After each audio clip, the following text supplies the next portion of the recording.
Healthy lifestyle और gluten free diet, गेहूं का आपके जीवन में क्या रोल है और क्या गेहूं से कुछ तकलीफें बढ़ रही हैं और आपकी डाइट को कैसा होना चाहिए? अगर फुल्ली डिपेंडेंट ऑन गेहूं है तो फिर थोड़ा सा ध्यान देने की जरूरत है। तो चलिए इस चर्चा को थोड़ा आगे बढ़ाते हैं। आचार्य मनीष, आपने ब्रेक से पहले कई बातें हमें बड़ी इंपॉर्टेंट बताई, लेकिन अब अगर आपको गेहूं पे अपनी डिपेंडेंसी कम करनी है, एक हफ्ते का अगर हम मान ले, कैसा होना चाहिए? मौसम के हिसाब से तो ठीक है, मुझे नहीं पता लोग कितना उसको फॉलो कर पाएंगे और खासतौर पे शहरी लोग, लेकिन अगर फिर भी अगर आपको चेंजेस लाने हैं और कंप्लीटली गेहूं वाली डाइट से हटना है तो क्या चेंजेस आप कर सकते हैं? देखो, हम अपने पेशेंट्स को 5 पॉजिटिव मिलेट्स की बात करते हैं। हमारे पास किडनी फेल, लीवर फेल और कैंसर के पेशेंट ही आते हैं और कोई आता नहीं हमारे पास। हमारा हॉस्पिटल मशहूर ही इन 3 बीमारियों के लिए है। और वो तब आता है जब वो लाइलाज बोल दिया जाता है, बोल देते हैं कि सिर्फ ट्रांसप्लांट ही इलाज है, या डायलिसिस कराओ, या कीमोथेरेपी कराओ, रेडियोथेरेपी कराओ कैंसर के पेशेंट को। आप सोचिए, उसके बाद हम पेशेंट को निकालते हैं उस बीमारी में से, उस प्रॉब्लम में से, तो कितनी बड़ी बात है। तो हम निकालते कैसे हैं?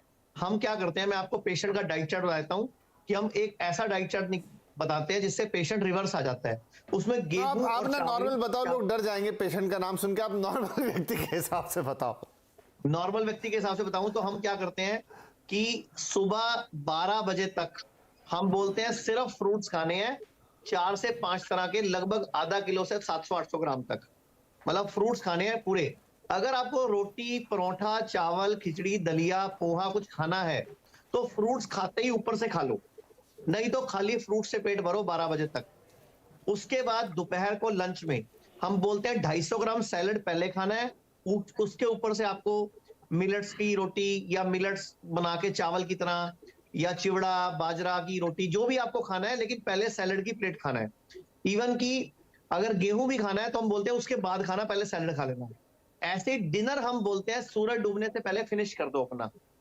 तो उसमें अपने को 250 ग्राम पहले सैलड खानी है, ऊपर से खाना खाना है। हम मना करते हैं पैकेट वाली चीजें और बोलते हैं कि खाना खाने के साथ पानी नहीं पीना, आधा घंटा पहले, आधा घंटा बाद। क्योंकि जो लोग खाना खाने के साथ पानी पीते हैं तो आटे की लेली बन जाती है हमारे पेट में, चिपक जाता है आंतों के बीच में। और आयुर्वेद कहता है शुद्धो देहा मनुष्य यस्य सजीवति वर्षतम, कि देह को शुद्ध करो अगर 100 वर्ष तक स्वस्थ सुखी जीना है। तो हम इस डाइट चार्ट के दौरान हम उनको सिर्फ और सिर्फ डेयरी प्रोडक्ट बंद करते हैं कि जो जानवर से आ रहा है वो छोड़ दो, आप जो मर्जी खाओ, जितना मर्जी खाओ, बस सूरज डूबने से पहले खाना फिनिश कर दो। और आप हैरान हो जाओगे, जैसे ही कोई भी व्यक्ति, नॉर्मल व्यक्ति भी ऐसी डाइट लेता है, उसकी शुगर रिवर्स हो जाती है, उसका बीपी रिवर्स हो जाता है, जोड़ों का दर्द बंद हो जाता है। थैलीसीमिया के पेशेंट को जो ब्लड चढ़ता है हर 15 दिन में, महीने में, उसका 1.5 2 महीने का गैप पड़ जाता है। तो इतनी वंडरफुल डाइट है ये कि पहले सैलेड और फ्रूट खाना है, बाद में खाना खाना है। खाने में कुछ भी खाओ, बस गेहूं और चावल छोड़ दो। हम बोलते हैं इसकी जगह कोई सा अनाज अपना लो, जैसे पर्ल मिलेट है, फिंगर मिलेट है, प्रोसो मिलेट है, ग्रेट मिलेट है, फॉक्सटेल जी, मिलेट है। भारत में 10 तरह के मिलेट्स हैं, जिनमें 5 पॉजिटिव मिलेट्स हैं जो मैंने पहले नाम बताए थे। ठीक है। इन पांचों में फाइबर जो है वो 9 से 12% है, जबकि चावल में 0.2% है। और सबसे बड़ी बात, एक और बात मैं लास्ट में एक बोलना चाहूंगा, चावल को उगाने में 600 लीटर पानी लगता है, 1 किलो उगाने में।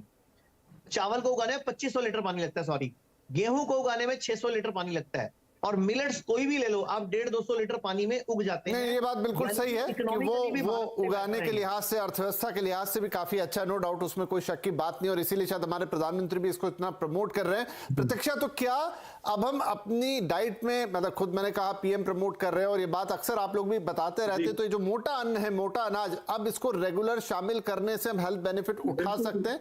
बिल्कुल ठीक बात है। आपको इसे एक टाइम अपनी डाइट में जरूर जोड़ना चाहिए। बाकी मैं एक चीज मानता हूँ, देखिए हम लोग, साइंस अपडेट होती जा रही है, हमारे फोन्स, हमारे टीवी, हमारे कपड़े पहनने का तरीका, सब कुछ अपडेट हो रहा है। तो मैं एक चीज इसमें जरूर मानता हूँ कि कई बार क्या होता है कि as a being an expert, मैं अपने मरीज के ऊपर कोई चीज थोप देता हूँ, मैं उसे कह देता हूँ कि आप इस बजे, इतने बजे ऐसा कुछ कर लीजिए। मेरे पास क्या होता है, देखिए मल्टीपल टाइप के मरीज आते हैं, तो हम लोग क्या देखते हैं, कई लोगों का वर्क शेड्यूल ही रात का है, या कई लोगों का पर्टिकुलर टाइमिंग है कि 8 घंटे वो अपने ऑफिस से निकल ही नहीं सकते।